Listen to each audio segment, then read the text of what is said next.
మా ఇంట్లో ఎప్పుడు జరగని కొన్ని అద్భుతాలు ఈ మధ్య జరుగుతున్నాయి. నేను ఎప్పుడు కడప విజిట్ చేసినా మా తమ్ముడు బయట నుంచి ఏం కావాలి అని అడుగుతూనే ఉంటాడు. But sometimes I skip. కొన్ని టైమ్స్ అయితే ఏదైనా క్రేవింగ్ ఉన్నప్పుడు డెఫినెట్గా తెప్పించుకొని అయితే తింటాను. మీ అందరికీ మీ ఓన్ ప్లేస్లో డెఫినెట్గా ఒక ఫేవరెట్ ఫుడ్ అనేది ఉంటుంది. సో ఇప్పుడు నేను తెచ్చుకున్నది ఏంటంటే ఇట్స్ క్రీమ్ అప్ చికెన్. అది ఫుడ్ నేషన్లో దొరుకుతుంది. నేను కూడా తిని చాలా డేస్ అయిపోయింది, అందుకే తెప్పించుకున్నాను. యాక్చువల్లీ మిస్ అయ్యాను. ఫుడ్ని కూడా మిస్ అవుతారా అంటే నేను మిస్ అవుతాను.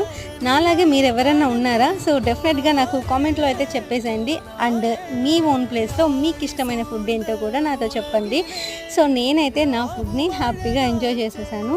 సో ఇది వచ్చేసి ఫుడ్ నేషన్లో క్రీమ్ అప్ చికెన్. దీని కాస్ట్ అరౌండ్ 330 పడింది. ఇంట్రెస్ట్ ఉంటే మీరు it's not healthy, but sometimes ఇలా క్రేవింగ్స్ వచ్చినప్పుడు దాన్ని సాటిస్ఫై చేయాల్సిందే. ఇది full of mayo and cream వల్ల ఎక్కువ తినలేకపోయాను. So that's it. Bye by.